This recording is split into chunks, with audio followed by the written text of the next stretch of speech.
Welcome to our math history course. We're going to be learning the theorems, the great theorems of mathematics, starting from the beginning of the work of the Egyptians and Babylonians, and we're going to work our way all the way down to today's mathematicians, Terence Tao, Andrew Wiles, and many more mathematicians. So thank you for joining us in this journey. Enjoy the video. In studying the history of mathematics, we have to go back to world history.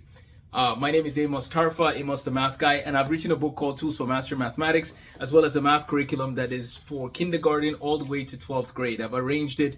Basically, it takes you from basic math all the way to calculus and beyond. You can actually get 21 college credits of math through my program if you sign up with amosthemathguy@gmail.com. We have a partnership with the university that provides us with that opportunity, as well as our CLEP testing opportunity. In this video, I want to talk to you about the beginning. The beginning.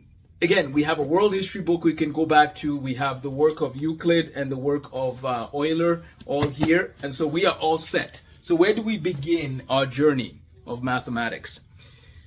Well, some of the oldest known pieces of mathematical study have to do with applications in counting and geometry. Those are the main pieces that we know.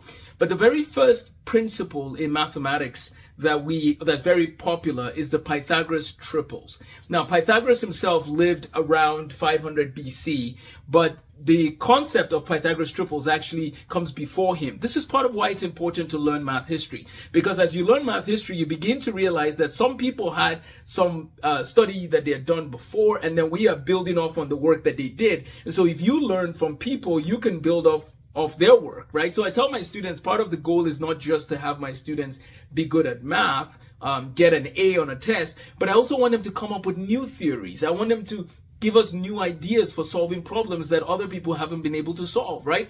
There's a concept called Fermat's last theorem. Do we understand it? And how do we work to navigate solving other difficult problems? Just like Fermat's last theorem was a difficult problem when as people tried to solve it for a long time and couldn't.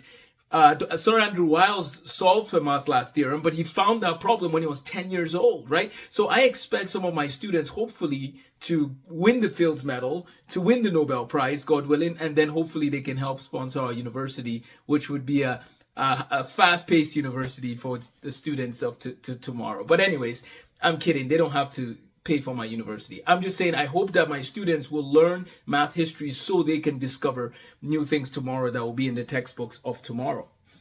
Okay, so let's go to the Babylonians and the Egyptians. You're very familiar with the Egyptians. We have the pyramids. Some people hypothesize that aliens built the pyramids. No, they didn't. As far as we know, it was human beings who built the pyramids. And so the pyramids came, right?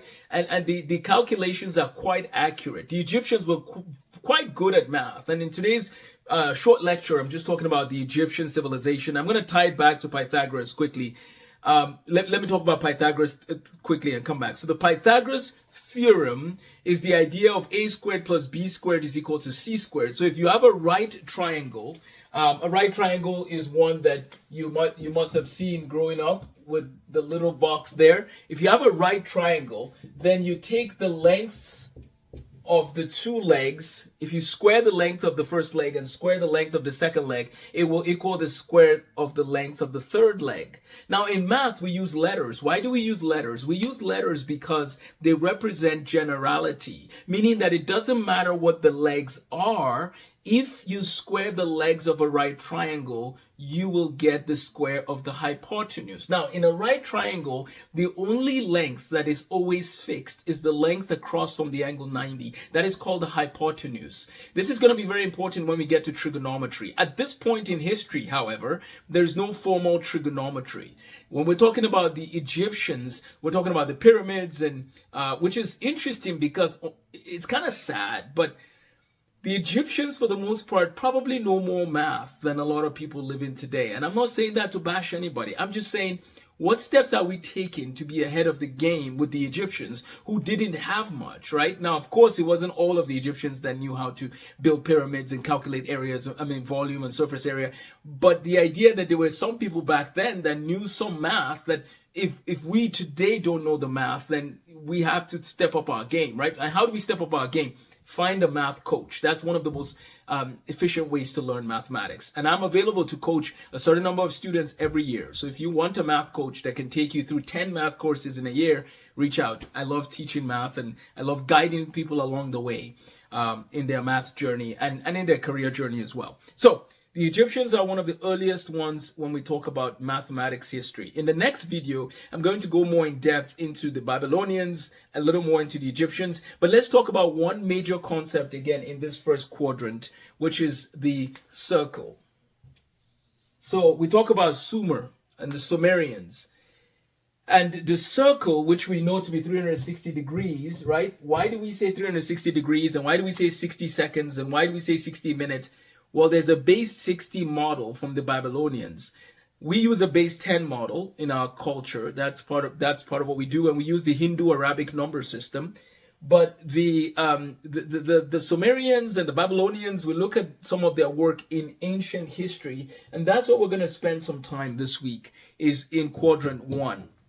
Now, I'm going to arrange these videos in a specific order. I'll always try my best to keep it in order. So please, subscribe to the channel, follow our work. At the end of the day with this course, you will have literally a history of mathematics from the beginning of when we have notes all the way to the present. That's what this playlist is going to be. What will it help you to do? It will help you appreciate math more. It will help you see some of the interesting stories of innovation discovery. It will show you how to be very good at math. Everyone who goes through this course should be very good at math at the end of the day, because you're going to be building one step on top of the other, on the next one, right? So right now in time, in history, we're going to be from about 2000 BC. Let's just say from about 2200 BC all the way to about 1000 BC. So buckle up, get your notebook. I actually have this this folder. So you get your folder, whatever you want to call it. And then if you have a digital one, that's fine. And let's call it Module 1, 2200 BC to 1000 BC. Buckle up as we begin our journey in the first quadrant of math history. Please, if you want to support the work that we're doing with math and tutoring and coaching, feel free to reach out, or you can use the link in the description. But stay tuned for some animations that are actually going to go with this course as well. I'm excited to guide you along with Western civilizations and mathematics at the same time. Have a blessed day.